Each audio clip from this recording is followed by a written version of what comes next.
자, 그럼 이렇게 되다 보니까는 당연히 가능한 시장에서 소득은 부자들이 더 많이 버는데 거기다가 뭐냐면 세제까지 지원을 해주고 있어. 세제까지 지원을 해주고 있어. 그러니까 갈수록 그러니까 불평등은 심해지죠. 그러니까 당연히 그것을 누가 보완해줘야 되는 겁니까? 사회소득, 사회금융이 보완을 해줘야 되는 거죠. 근데 대한민국은 공공금융이 실종돼버렸어. 해체됐어. 네? 해체됐고 경제 관료들이 이 공공금융의 역할을 못하게 하는 대표적인 논리가 뭔지 아세요? 정부 지출 최소주의입니다. 정부가 돈을 그러니까는 가능한 한 적게 써야 된다. 일반 국민들이 볼 때는 정부에 대해서 별로 그러니까 신뢰도도 없는데 좋은 것처럼 들리죠. 좋은 것처럼 들리죠. 정부 지출 최소주의라는 것은 사회 몫을 사회소득과 사회금융을 그냥 줄이라는 얘기예요. 줄인다는 얘기예요, 여러분들. 이게 정부가 돈을 적게 쓰면요, 일반 그 사회경제의 약자들 어디로 가야 됩니까? 시장으로 가야죠, 뭐. 시장으로 가야 되는 거예요. 네?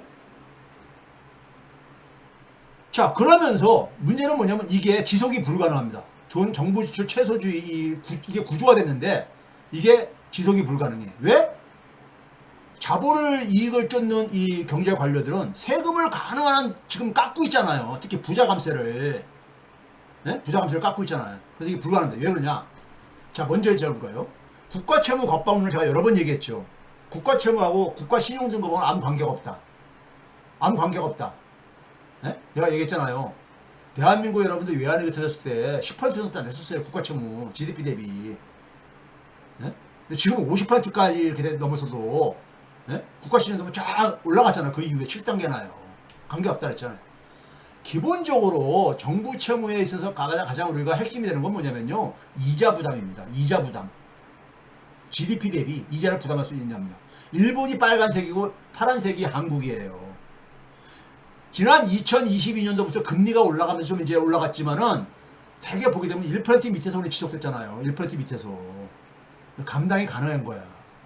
그렇기 때문에 정부 부채가 올라가도 국가신용등급이 안 떨어졌던 겁니다. 싱가포르를 보게 되면은 국가 채무는 계속 증가해가지고 지금 일본 다음으로 높은데도 불구하고 그리스가 비싸죠. 근데도 불구하고 국가 신용등급은 최고 등급이잖아요. 제가 여러 번 보여드렸죠. 이게 왜 그러냐면요. 화폐 주권을 대한민국은 화폐 주권을 포기한 나라이고, 네? 화폐 주권을 포기하는 나라는 금융 안정은 불가능합니다. 우리가 조금만 가면 막 환율이 그냥 막 널뛰게 하잖아요. 그게 화폐 주권을 포기한 결과인 겁니다. 그럼 환율이 막 이렇게 막 급등하게 되면요, 이게 환율이 막 이렇게 변동성이 크게 되게 되면 월가의 놀이터로 전락합니다. 그 상황 속에서 돈 벌 수 있는 애들은 월가 자본들이거든요. 이게 변동성이 큰 장에서는요. 그럼 환율이 올라가게 되면요, 물가가 올라가죠. 소득 분배를 악화시킵니다. 소득 분배를 악화시켜요. 화폐 주권은 굉장히 중요한 문제입니다. 화폐 주권, 한 나라의 금융이 안정성을 가지려면요, 외환 보유고가 많아야 돼요. 우리가 그러니까 기축통화국가가 아닌 이상에는요, 달러 찍어낼 수 없는 나라에서는. 근데 대한민국과 싱가포르 한번 비교해보세요. 빨간색이 대한민국이고 파란색이 그러니까 싱가포르인데, 싱가포르는 GDP 대비 한 90% 안팎에서 외환 보유액을 유지하고 있다면은 한국 한 20, 외환액이 터지거나 좀 올렸지만은 그럼에도 불구하고 한 25% 안팎에서 이게 낮으니까는 휘둘리는 거예요. 휘둘리는 거야. 환율이. 미국 재무부가 환율 보고서를 1년에 2번 내잖아요. 2번 내죠. 거기 보면 경상수지를 3% 이내에서 적자를, 경상수지 흑자를 3% 이내에서 관리하라. 이런 첫 번째 하나 기준 중 하나잖아요. 대한민국하고 싱가포르 봐보세요.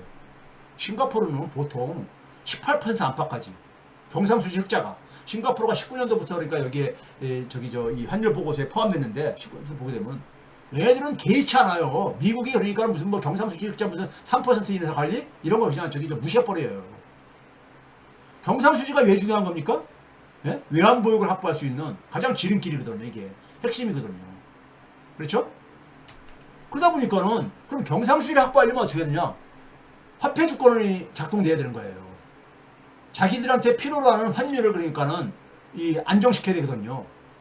그 외환시장 개입을 GDP 대비 한 방향으로 2%를 넘지 말아라. 이거 또 하나의 기준이잖아요. 환율 보고서에서. 대한민국은 한 번도 어긴 적이 없습니다. 한 번도 어긴 적이 없어. 서로 잘 지켜. 근데 싱가포르 봐보세요. 싱가포르는 거의 어기고 있잖아. 조사 기간 내내 어기고 있잖아요.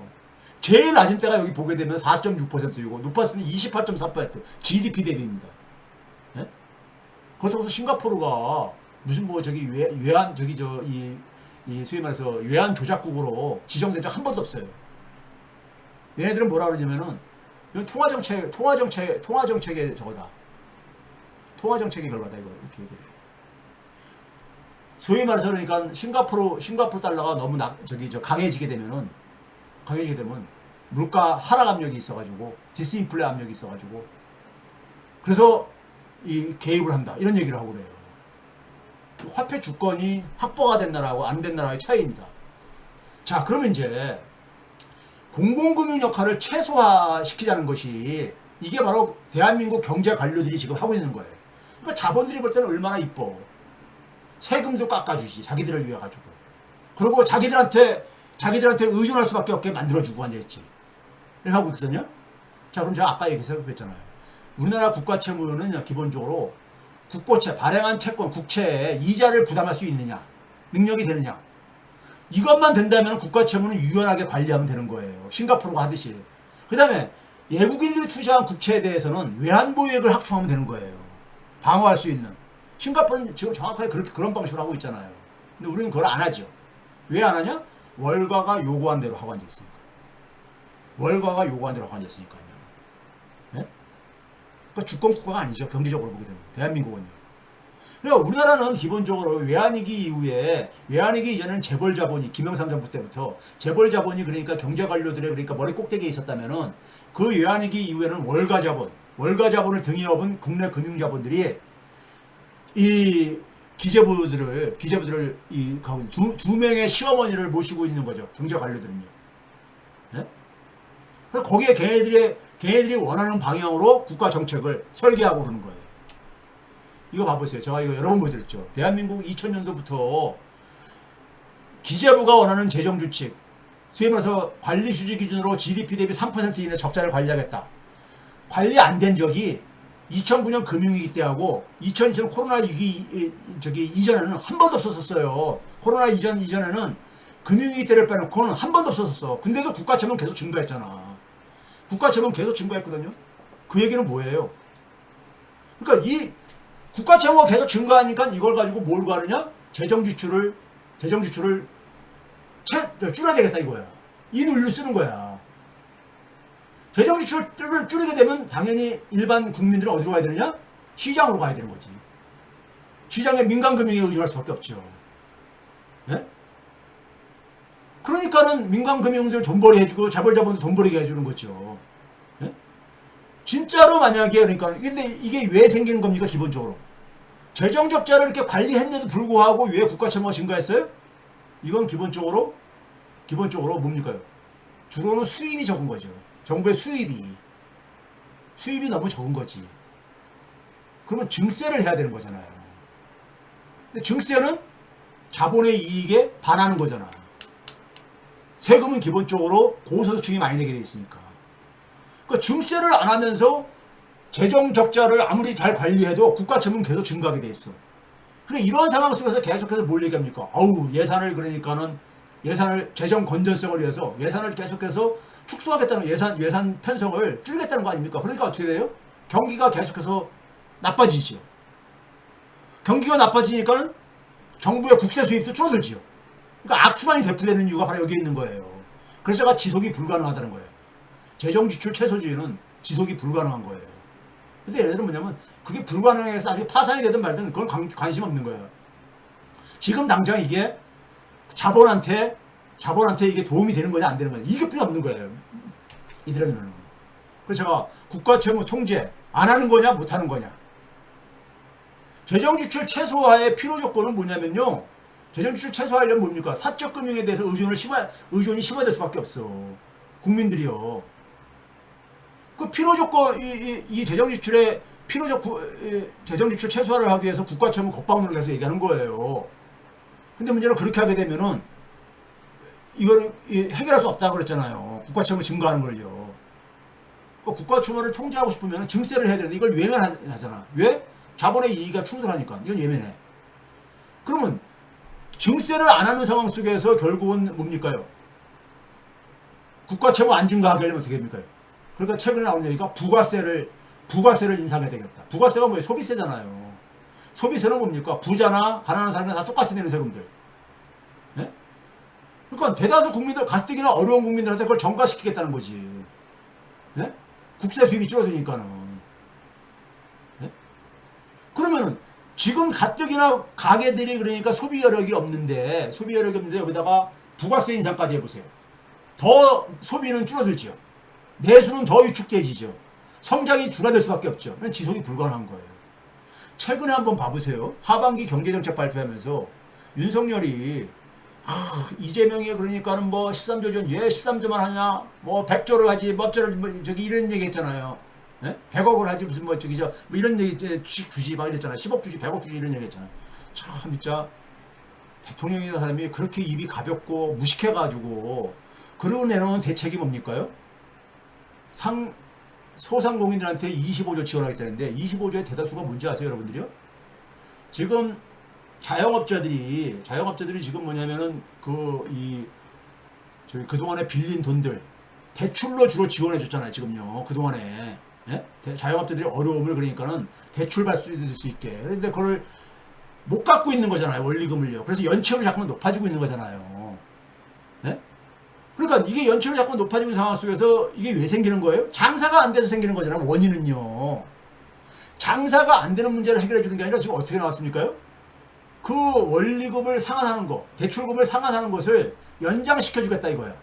뒤로 연장시켜주겠다 이거예요. 그럼 연장시키면은 어떻게 해야 됩니까? 금융회사들한테 그러니까 기본적으로 지금 내년까지 갚아야 되는 거를 한 5년 이후까지 갚게 해주려고 그러면 이자는 계속 더 받아야 될 게 아닙니까?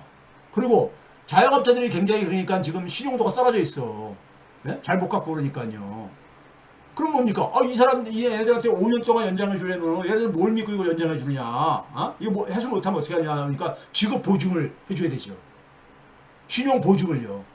그러니까 그 이자를 금융회사에 대해서 의자를 좀 지급하는 거, 그다음에 신용 보증 비용을 좀 지원해 주는 거, 이거를 대책으로 내놓은 거야. 그거를 지원해 주는 전체 금액을 이거 지원 금액으로 포장을 한 거예요. 이게 말이 안 되는 소리잖아요. 네? 그러면 그거 가지고 이게 대책이 되는 거냐 이거야. 그러면 장사가 돼야 되는데 그거 연장해 준다고 장사가 잘 됩니까? 수입이 늘어야 되는 거지.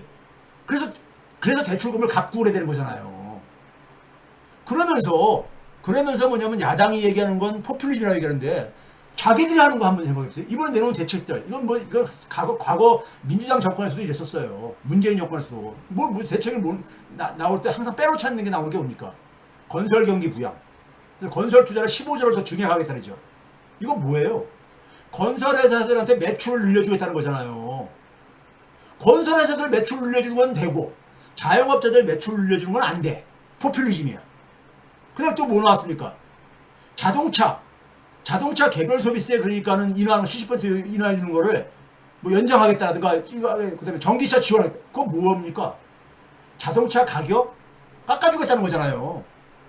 기업이 깎아주는 게 아니라 기업은 자기가 받고 싶은 거 그대로 파는데 정부가 걷어가는 세금까지 합해가지고 소비자들은 지불하는 거잖아요. 그러니까 그 가격을 인하시켜줘가지고 자동차 잘 팔리게 하겠다는 거잖아. 재벌 자동차 회사의 매출 지원이라든가 건설 회사들의 매출 지원은 정당한 것이고 자영업자들의 매출 지원은 포퓰리즘이래. 도대체가 이런 논리가 어디 있습니까? 왜 이렇게 나와요? 자영업자들은 힘이 없는 존재이고 자본이나 건설회사의 공공발주를 늘리겠다는 거잖아요. 정부가 발주하는 이런 거를. 그거 되게 누가 따먹습니까? 대기업 산하에 있는 건설회사들이죠. 자본들을 그러니까는 이게 돈을 지원해 주는 거는 아주 이 사람들은 그냥 떳떳하게 못해서 저기 갈 정도야. 예? 제가 볼 때는 뒤로 가면서 우리 너무 이쁘죠? 이럴 것 같아. 예? 국민들이 가는 거는 국민들이 가는 자영업자들의 대책 중에 보니까 뭐 하나습니까? 폐업을 지원해 준대. 그 폐업 지원해 주는 게 대책 보니까 뭐냐면 간판들 철거하고 이런 것들 비용 지원하는 거. 참나. 누구 불난데 부채질하는 것도 아니고 그렇죠? 예? 야, 이게 자영업 대책이냐고요. 자, 이거 봐보세요. 모피아 경제가 지속 불가능한 이유를 제가 하나의 그림으로 딱 그렸습니다. 모피아 경제의 결과는 뭐냐? 공공금융을 실종시킨 거예요. 이 천하의 역적질을 하는 게 바로 이겁니다. 공무원과 관료가 공공금융을 더 강화해주는 역할을 해야 되는데 거꾸로 공무원들이 시장 자본에 그러니까는 도구가 돼가지고 이렇게 하는 거예요. 그리고 국민들은 사적금융에 대한 과잉 의존을 하고 있는 거죠. 그 결과가 뭐냐? 가계부채의 과잉이 구조화된 거죠. 가계부채 과잉이 구조화되니까요. 그럼 어떻게 됩니까? 가계소비가 둔화되죠. 가계부채가 너무 많으니까는 그걸 원리금 상환하려고 보면은 가처분소득이 떨어져가지고 소비를 할 여력이 없잖아요. 가계소비가 둔화되게 되면요. 자영업자도 장사 안 되잖아요. 소득격차가 확대됩니다. 그 다음에 성장이 둔화되잖아요. 내수가 위축되니까는 세계 교육도 둔화된 상황 속에서 성장이 둔화되잖아요. 성장이 둔화되면 일자리도 둔화되잖아요. 일자리 둔화되게 되면 제일 타격 보는 게 뭐예요? 비정규직이나 이런 중소기업이 타격 보잖아요. 소득격차가 더 확대된다고. 소득격차 확대가 결혼율의 가장 중요한 요인이라고 제가 그동안 여러 번 통계에서 보여줬잖아요. 결혼율하고 출산율도 가장 이 상관관계가 높고요. 출산율 대책 내놓으려면은 공공금융을 강화시켜야 되는 거예요. 그러니까 거꾸로 쫙 쫓아 올라가 보세요. 출발이 어디서 나왔어요? 공공금융 실종에서 나온 거야. 네? 그러니까 일자리가 둔화되면 어떻게 됩니까? 성장이 둔화되고 일자리 둔화되면 어떻게 돼요? 정부에서 내놓은 대책이라는 게 대개가 성장률 끌어올리기 위해서 되게 어떻게 합니까? 경기 부양책을 내놓은 게 뭐예요? 건설 경기 부양에 이런 가계부채에 의존하는 그런 성장 방식, 가계부채에 의존하는 경기 부양 대책을 내놓잖아 대개가요. 가계부채도 심화시키지. 이런 악순환 구조가 지금 돌아가면서 성장률은 지금 바닥으로 쭉 떨어지는 거예요. 이게 우연이 아니라 이게 모피아 경제의 이게 그러니까는 결말인 거예요. 그래서 모피아 경제도 아까 정부 지철 채소주의도 지속이 불가능하듯이 모피아 경제도 지속이 불가능해요. 그러니까 지금 뭐냐면 막장을 향해서 가고 있는 거야. 대한민국 경제가 어떻게 되든 간에 이들은 관심 없어. 자기들 이익을 지키기 위해서 힘이 가장 강한 쪽에 가서 붙겠다. 이거를 그러니까는 경제 관료들을 선출 권력들이 장악을 못해서 생기는 문제예요. 이제 문제가 뭔지 이제 이해가 되십니까? 제대로요? 구조적으로?